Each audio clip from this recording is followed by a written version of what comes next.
service talked about why we have like the 3 days. It's really good. When did they get done with school? The 7th too? No, they get on the 6th.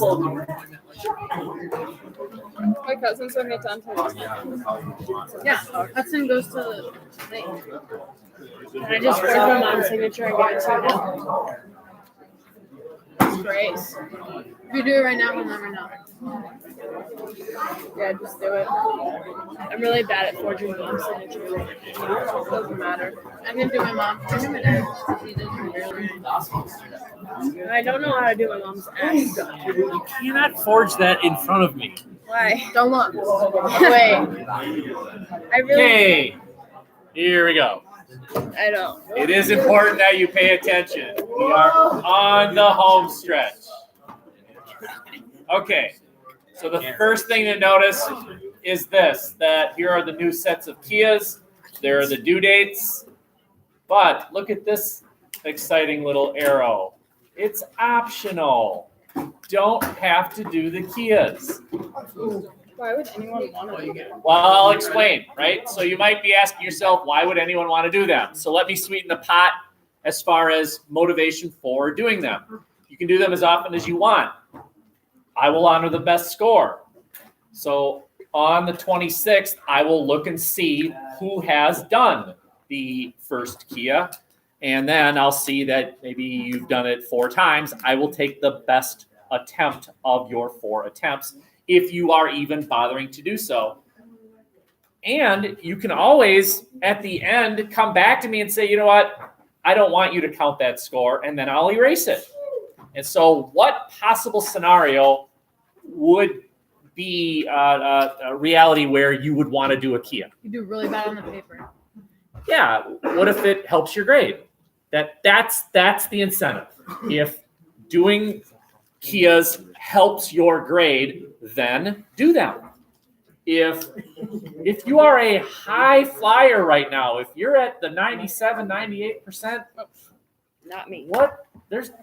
don't do them unless you really want to. Go ahead.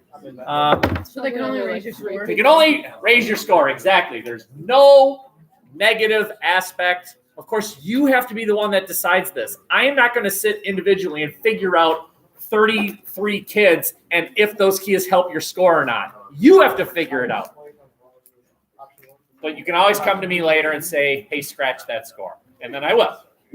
Okay? And again, do them as often as you want. Any questions on everything above this line here? You all get it. Okay. Okay.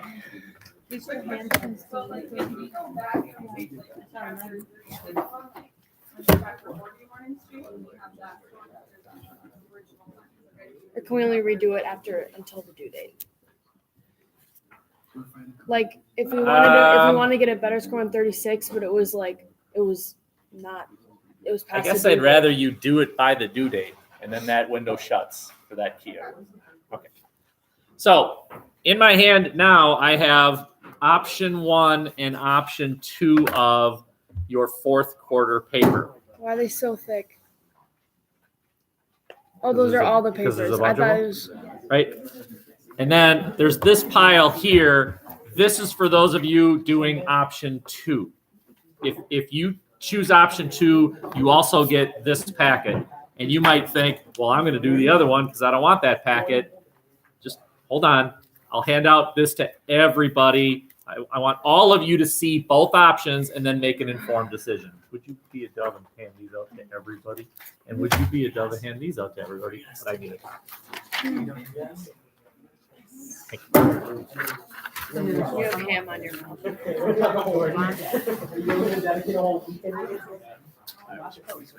The end is in sight. Not really. You saw that like 3 papers ago. Yeah, but it's really in sight. Hi.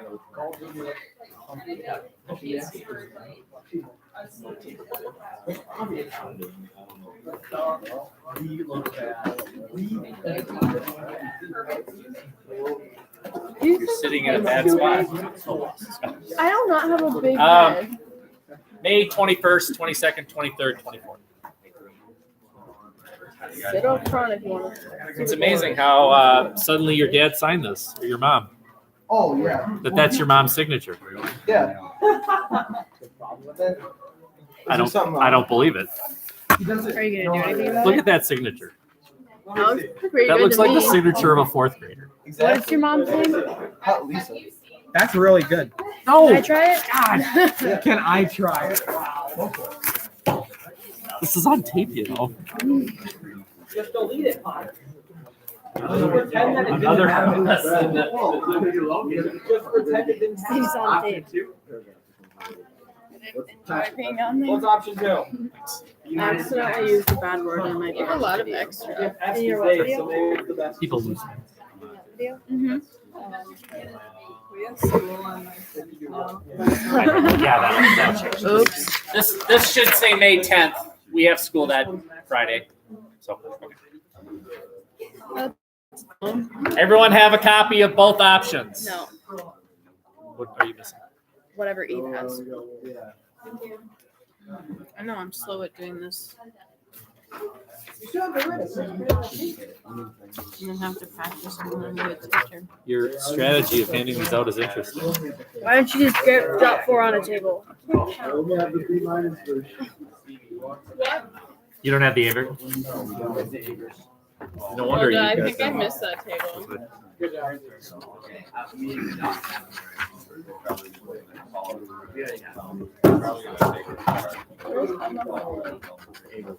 I accidentally marked her here. She's not here. Okay, let's look at the A version, please. So it's the one called The Big Question, front and back of one single sheet of paper. Okay, let's read it, and then we'll read the other one, and then you can make an informed decision. So here we go. It says The Big Question, fourth quarter, grade A option. If you want an A, this is the one for you. You cannot get an A doing the other one, okay? But don't reach any conclusions yet. Okay, answer one of the 3 big questions. All year, we've been asking the same 3 questions. And what we've been doing is looking unit by unit at how those 3 big questions are considered in each unit. Well, now's your chance to kind of put it all together in some beautifully written thing that addresses one of the big questions throughout American history. Basically, it's a contextualization paper. Okay. Step 1, choose one of the following, right? Which question do you want to be the question that you answer? Do you want number 1 or 2 or 3? Has America been a nation that oppresses people or liberates people?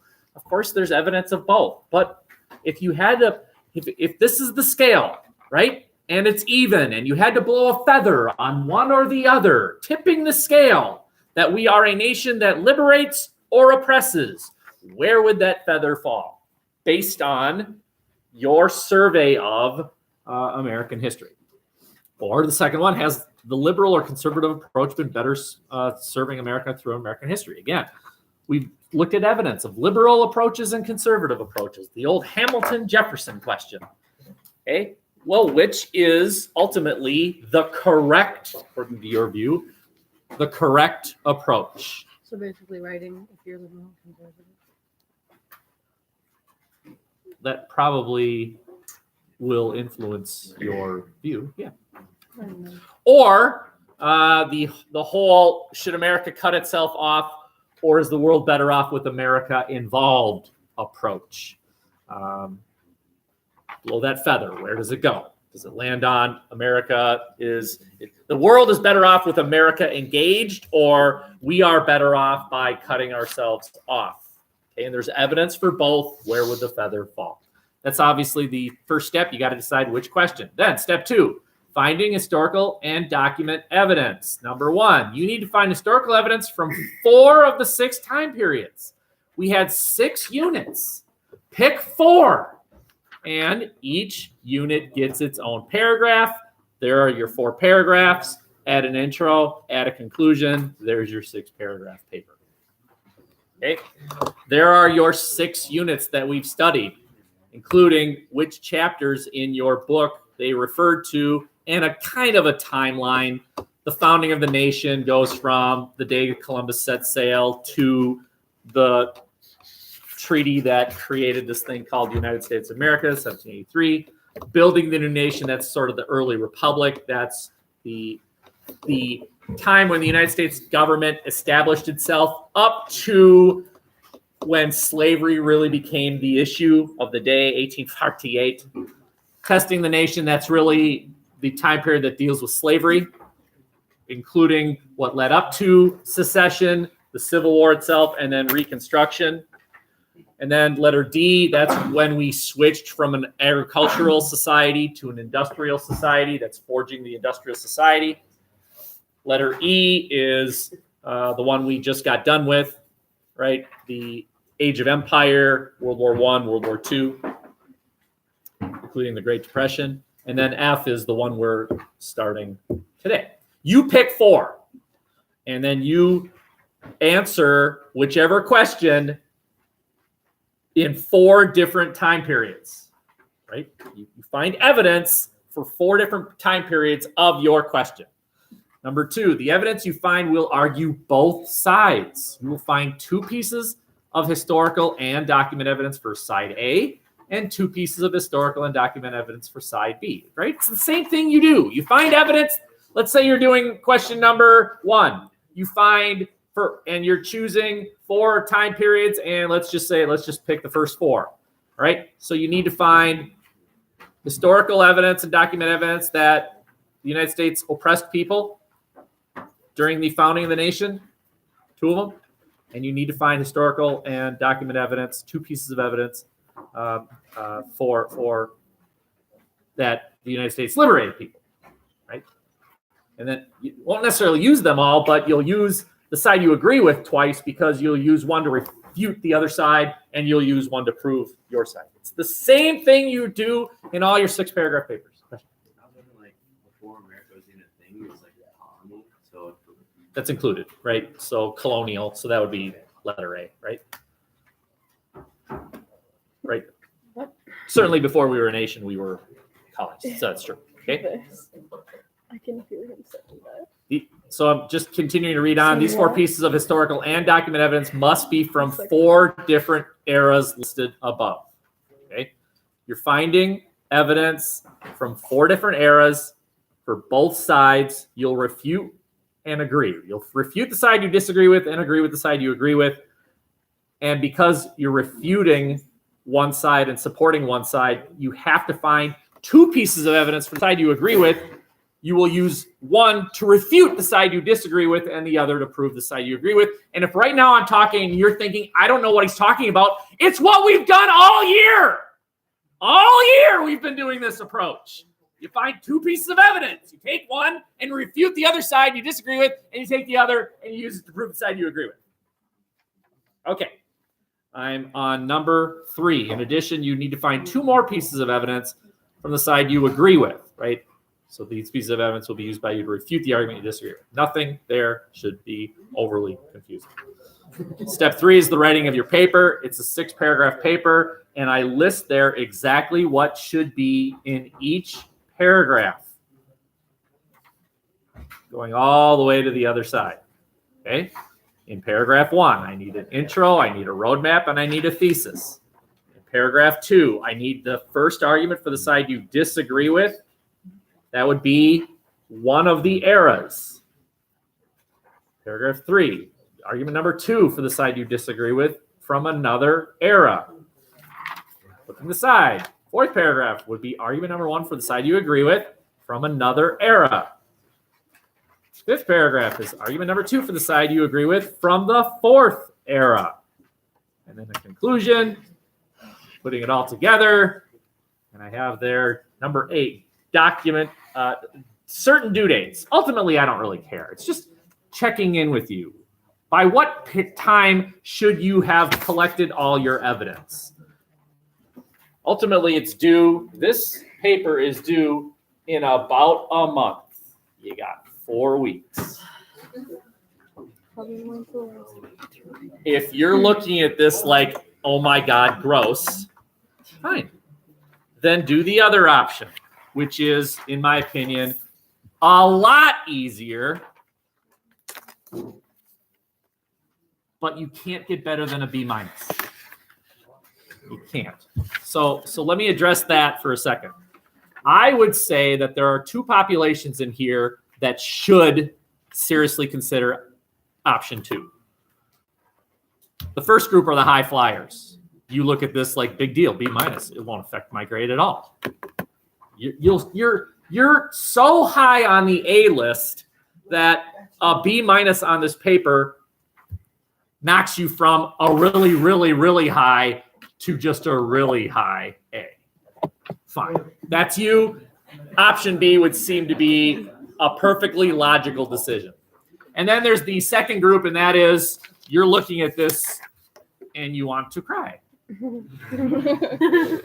Okay, fine. Then do this one. Yes, dear. Their population just doesn't do the work at all. Whatever you get, and then like minus 20%. Right. Yeah.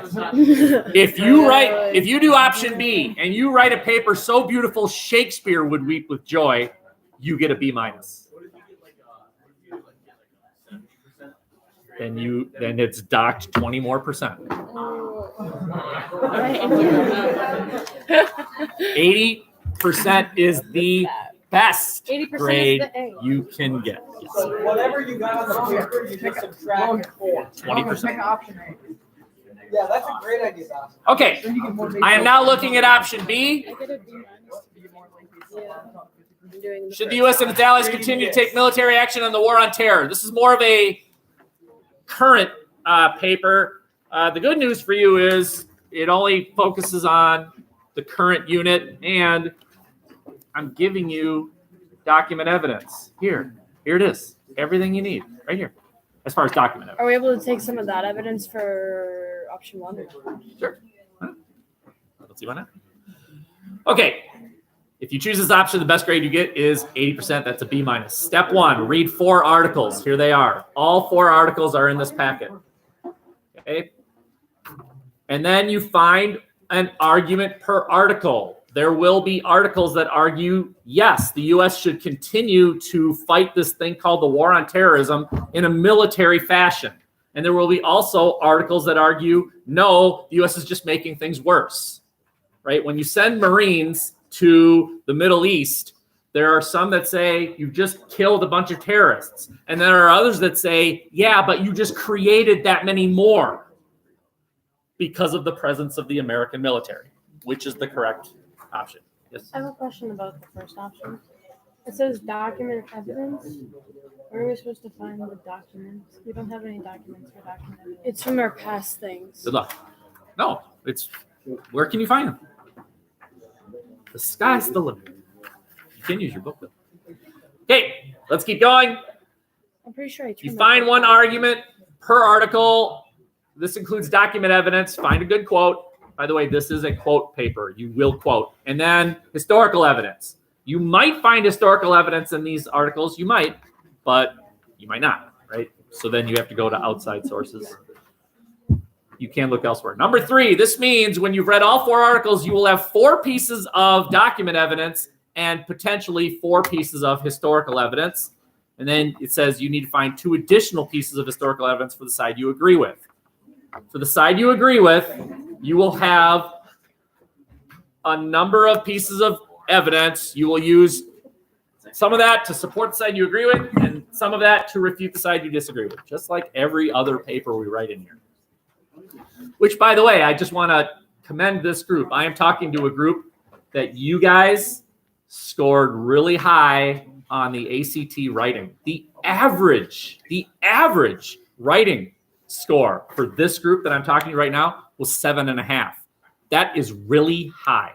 That is a very good score. Some of you in this room got 11s, 10s, a bunch of 9s, a lot of 8s. So nice job. Do you know what the average ACT score was? As the junior class, We got lower than a 20. pretty bad. We got lower than a 20. Okay, let's continue. Step 2, you write your 6-paragraph paper. And once again, what I've done is I've told you what I want in each paragraph. It should not be surprising. It's the same way you write your Blue Book essays. You argue for the side you disagree with.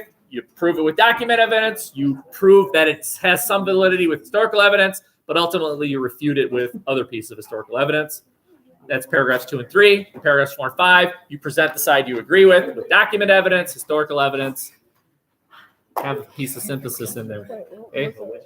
Said it was lower than 20. Starred on the back twice. You need synthesis once. Do we You need gotta synthesis synthesize. Do we need synthesis in the first one? That's all it is. That's all the paper is synthesis, right? You're looking at the big picture, the whole thing. Okay. The whole thing. Again, I would say, who would do option 2? Those of you who your grade on this doesn't necessarily impact you a great deal. Great. Or those of you who think, I've checked out, give me option B. Yeah. Let me address that blue book in just a second. Okay. Now I've got the document evidence for document B. You have a week to decide, but who knows now? I'm not doing As that. I'm handing these out, But I mean, who knows now you're doing document 2? The second option, the lower graded option. Who wants the packets? You said we could There's use our- no judgment from me. If you raise your hand right now, I am not going to be like, will those I will not do that. I get it. If you want option B, fine. no, will those be helpful on the first one? I'm not sure. I Not mean, really. Okay. maybe. Thanks for not letting me listen to You can always. So you said we could use the book as an option for document evidence? How do we cite that? Like, author of the book?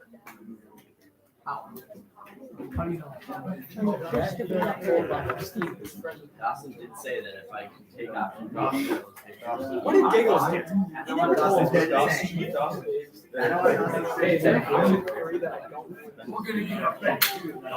Oh, great. Literally, what is it? What? It's the very last one. Oh, I think I've read Potter? Yeah, I have to say. This one. No, I got it. Yeah. I Already your turn that You came over to one. Ben's house and wrote 2 sentences. That's different. Liv's cat Necco will eat me if I don't get to 5 days until the bottom. He takes option B. What? Cat? Yeah, the will cat. eat you? I was trying to tell my mom That she goes was off. kind of fat. I guess. I was trying to tell my mom she was going She doesn't like me. And she's like, I was like, she was going with Logan, and she's like, Logan who? I'm like, the short annoying one. She's like, oh yeah. Yep. Okay. Now, Like, that short annoying second one that talks a lot. major topic to talk about, and that is your last Blue Book essay. Your last Blue Book essay, I can tell you the topic. There will be a choice. You can either write what was the Vietnam War about, and there are documents, I don't know. or you can write on the Reagan presidency, and there are documents. How many Reagans were there? Here's the thing. Are we You don't sup- get the documents. Until the day. Not the day of. I will give you a day before, and it will be given to you during class. You will have the hour to look at it, not mark it up at all, and then I collect the documents. Do we get And them? then the next day, you get the documents again, and you can write the Blue Book essay. That is terrible. Can we take notes in Potter. our notebook Bet. options? Okay. That's straight. Bet. We don't even get Day to- before. Yes. I'm taking a picture. Right. So, okay, the second time I've been asked that question, and it goes something like this. When I give you the documents the day before, can you take notes and stuff? And the answer is yes. But you can't use them during the essay. But you can, help yourself formulate thoughts. Yes. What was the Vietnam War about? So what about like historical evidence and synthesis? It's you from got? our own It's literally from our brains. memory. It's like That's really neat. Okay, Mr. Potter, I'm gonna actually get a 0.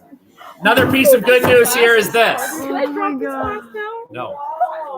It is a 4-paragraph essay, not a 6. Intro? You will write an intro, one thing that the Vietnam War was about, a second thing it was about, conclusion. So Or So we're Reagan's not presidency. refuting? We're not refuting? Well, yeah, you are. What are we refuting? Well, some people say it was really a civil war. You will then prove and disprove by saying, nah, it was part of the Cold War. I don't even know what the Vietnam War. Not Of course you don't. We haven't covered it yet. We're covering it.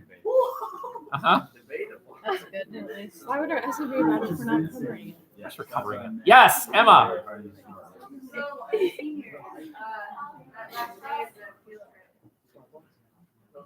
Yeah, no, you'll be done before then. We take it on May 23rd. So do the seniors not have to do this? Oh, they have to do it. Why do you think I made the due date the due date? God. My advice to you would be this. Don't even worry about the Blue Book essay. It's beyond your control. There's nothing you can do about it. Unless you want to kind of read up on what the Vietnam War was about, fine. But I would never give you an assignment that's, I don't feel that you are ill-prepared to attack, right? You will learn what the Vietnam War was about in class. You will learn that there were competing views of what the Vietnam War was about. You'll learn that stuff. You will learn about Reagan's presidency and how some people think he should be on Mount Rushmore and how some people think he should have been removed from office. You will learn that stuff. Okay? Yes, and then yes. What are you doing after the class? I don't know. Studying for the nothing. I don't know. Studying for the final. Okay, let's begin. The prompt final. I know that there's a lot on your plate right now, but we also have to do this thing called learning about history. Oh, fun. Nope, we don't. We're still in 1940. We're going back. Oh, what the heck? Okay, Practice a little Nick class. I would invite you to consider that for those of you doing option 1 of your 4th quarter paper, what you should really start doing in earnest is looking at each slide and saying, does this fit somehow? Like I would suggest that what we're about to learn here fits perfectly with the liberal conservative question, and you could use this as historical evidence for era unit 6. I don't even know which one I am. Okay? Look at every slide and say, does this help me with unit 6 of the 4th quarter paper? If you're using unit 6. Remember, you only have to use 4 of the 6. Should the US have gone into Okay?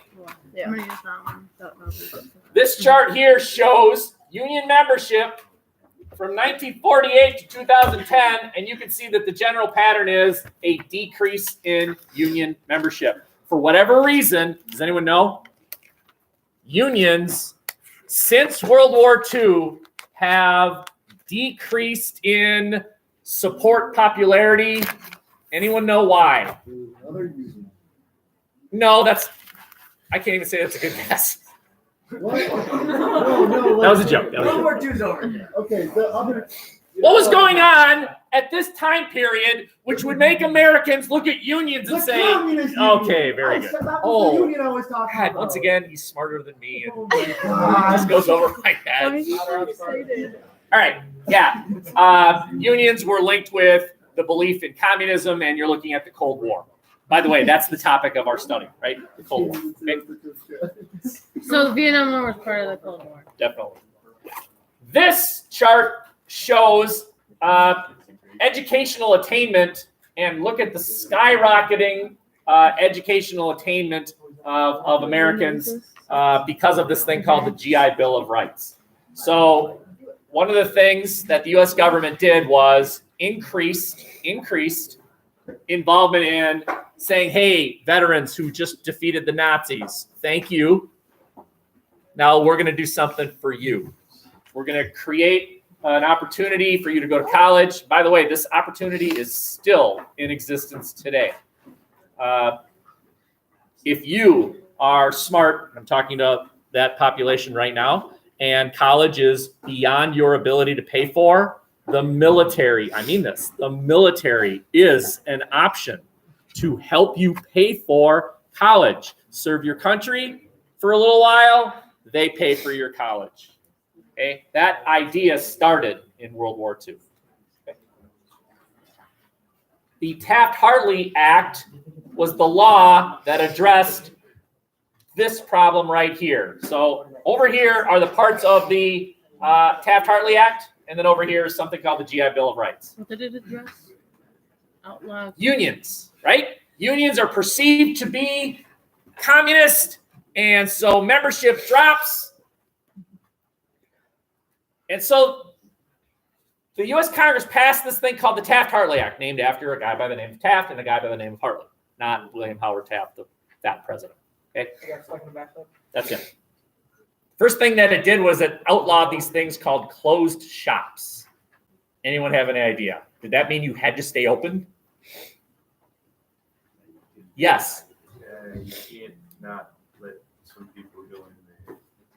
You're close. You're very, very close, right? It sort of meant that. I think what you're implying is that you can't say no black people allowed in here, right? Or something like that. You're close, but not quite. Okay? A closed shop was a business that did not allow its workers to join a union. Right? So you work for a mechanic, you're a mechanic, you work for a car company, and you don't think you're being paid enough, and so you and your fellow mechanics say, let's gather together, let's create our own union and collectively demand better pay, and then the owner finds out and you all get fired. Can't do that anymore. This law outlawed the banning of union members from employment. You cannot not hire someone because they belong to a union. Okay? But, so that would seem to be a sort of a liberal thing. The government is saying, hey, businesses, you don't get to do whatever you want. We, the federal government, are going to flex our muscle here and dictate certain behaviors on your part. That's liberal. Okay? On the other hand, if you were in a union, you had to swear not to support the communists. Okay, so it's sort of a give and take. We want to support your right to form a union, but to make sure that every American understands that doesn't mean these are commies. That doesn't mean they believe the government should take over all ownership of all businesses, which is communism, and ownership of all land, which is communism. No, that this is a reasonable step. We're going to protect union members, but it's not off the deep end, because remember, at the time, World War II has just ended. The fascists are gone. The Nazis are gone. But the Soviet Union is still a thing. They won. We won. They won. And so they're the next great enemy. They're the next adversary on our little checklist. Okay? The second thing to note here is this thing called the GI Bill of Rights, which basically paid for veterans to go to college. Something called the Employment Act of 1946 was what created the GI Bill of Rights. Okay?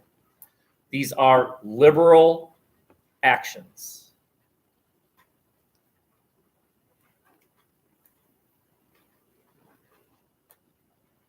So when we take the CIS, this would be on the liberal conservative test. Wait, what's the employment act? It created the GI Bill of Rights.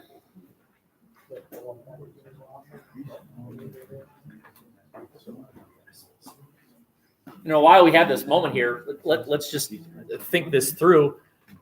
If I'm one of you, I would consider spending my time doing those Kias takes time away from focusing on this paper. If you think about it, this paper is the only thing that you are being given the responsibility to do on your own time, right? You can't write the Blue Book essay because I'm not giving you the documents.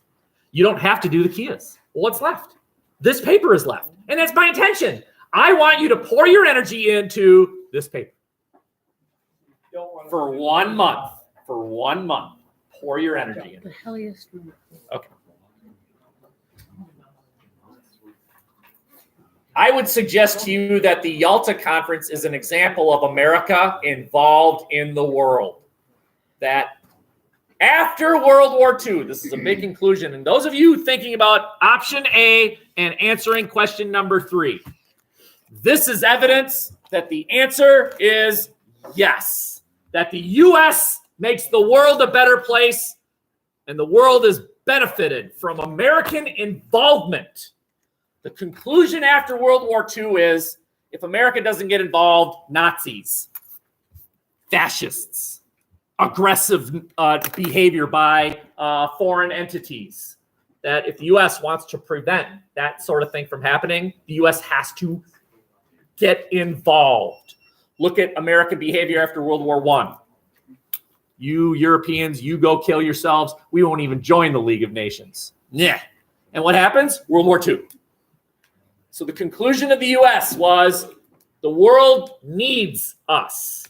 They need us. Okay, let's find some evidence. Famous picture here. Do we know? Do we know? Do we know? Churchill, Roosevelt, Stalin. The three allies of World War II met at a place called Yalta. Yalta is a suburb in Germany. So the war is basically over. And these three meet. Do you notice they're sitting? Anyone know why? Because there's a bench there. Well, once again, you've proven that you are brilliant. The war is or isn't over. Why were they standing? Yes, Roosevelt cannot walk. And so think about the graciousness of the people to his left and right, rather than standing and making it obvious that FDR could not walk.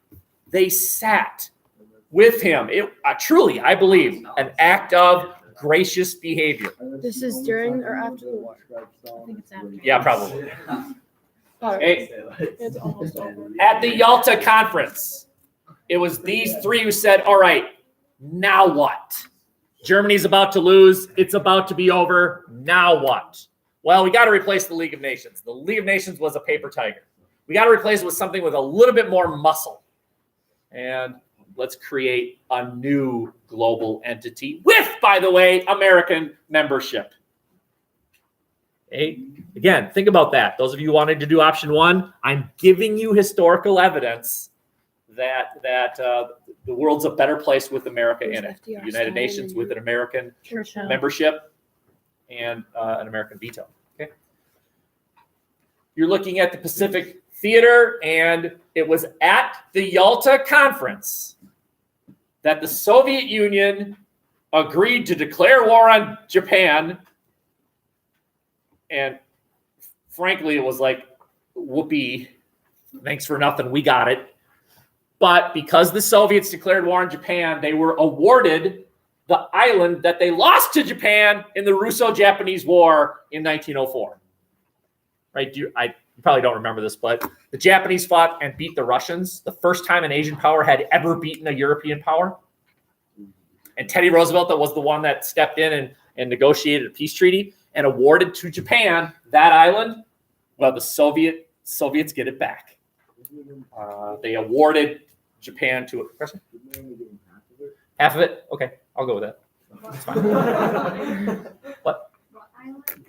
I don't know that one. Churchill. I don't know what it was called. Winston Churchill, the Prime Minister.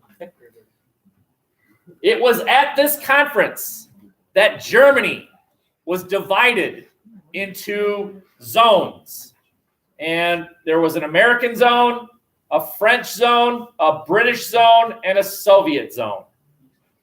A united Germany is a Germany that invades its neighbors via World War I, via World War II. How do we make sure Germany doesn't invade its neighbors? Keep Germany split. In addition, the city of Berlin was divided into 4 zones. This is weird. Completely within the Soviet section of Germany was a split of a city inside of it into an American zone, a British zone, a French zone, and a Soviet zone, completely within the Soviet-controlled area of Germany. It's like an island. An island with American control inside the Soviet area of control of Germany. Very strange idea, and it would cause conflict later on. You can see that at the end of World War II, right, the Soviets invaded Eastern Europe to liberate the Eastern European areas from German control. they would not leave until the late 1980s. So military occupation of Eastern Europe for about 45-ish years. But same thing, American invasion from the West, we would not leave until we're still there, right? We still have an American military presence.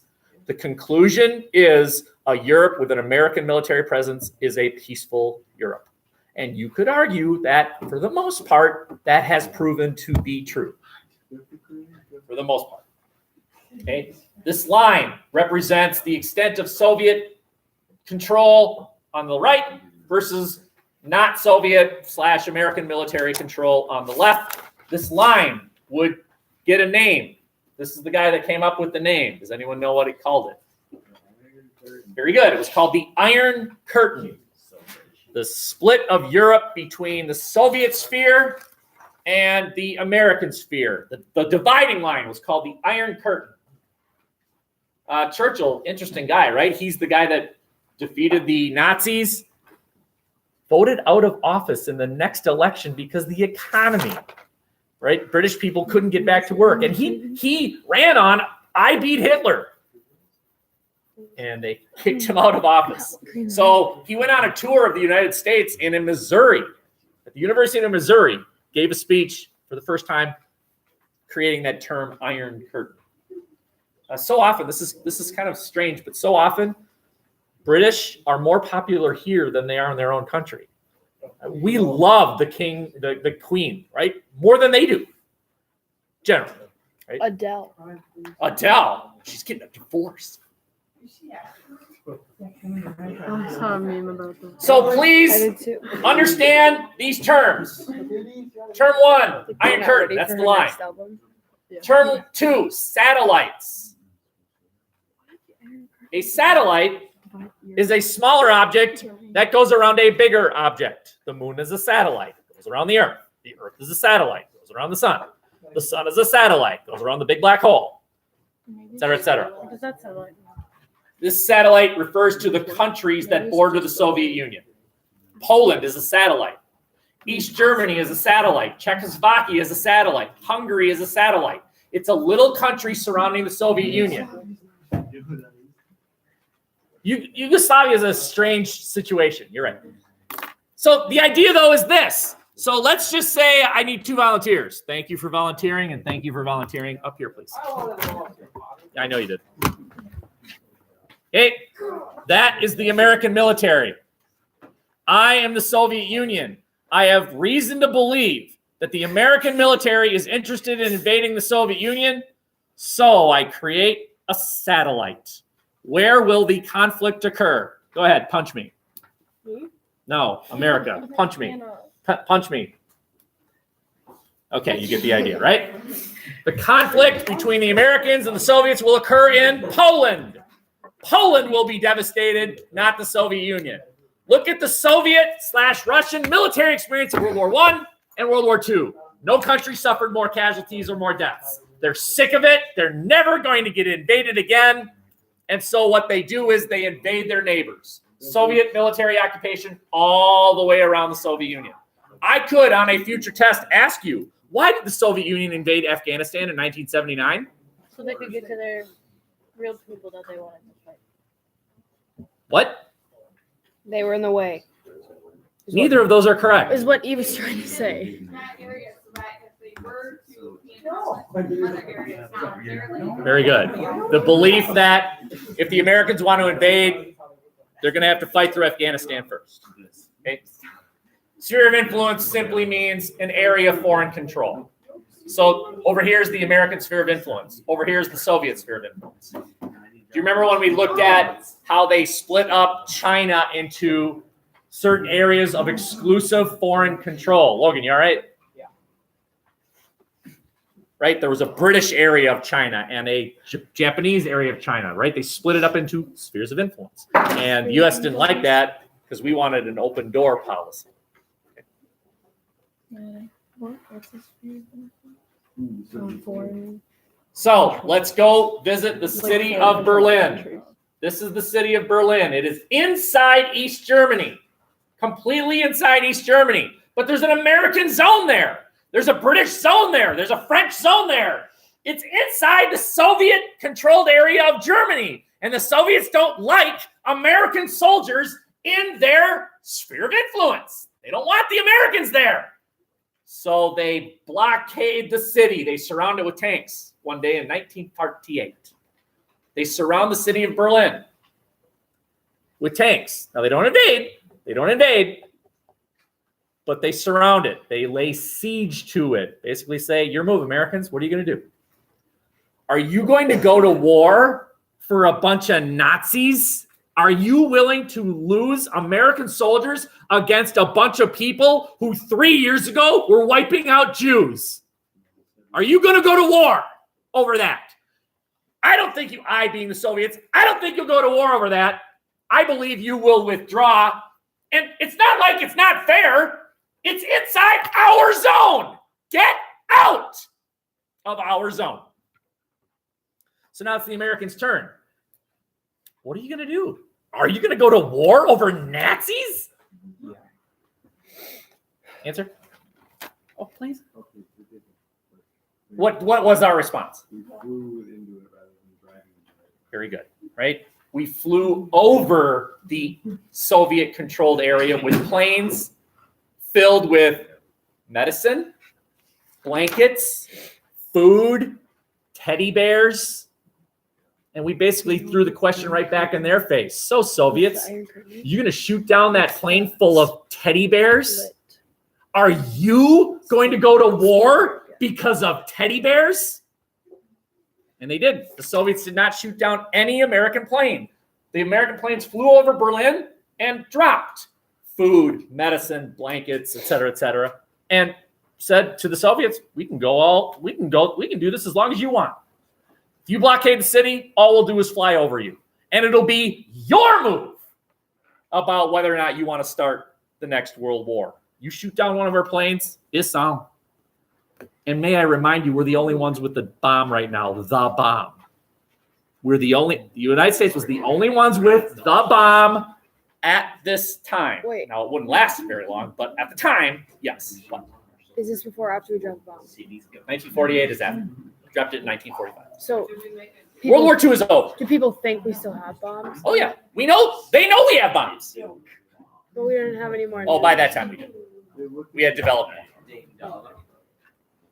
Okay. Last note that you're going to have here, and then we're done for today, and that is this. This is the essence of this thing called the Cold War. Any confrontation for the next several decades will be through the lens of the Soviets believing that the Americans are trying to invade and the American belief that the commies are coming. And where's the evidence that the commies are coming? Union membership, right? And so we got to prevent that from happening. So this is the lens of the Cold War. Okay, you have a lot to think about. Again, the only thing that you can do, the only thing you have to do is one of these papers. Keys are optional. Blue book isn't an option right now. You can't worry about it. Don't worry about it. It's beyond your control. This is all the stuff I have to have done by the end of the week. By the way, if you're registering for classes, I teach sociology and I teach world and conflict. I would love everyone to take that class. You're all delightful. I already took sociology. Take it again. I was in there with Dan.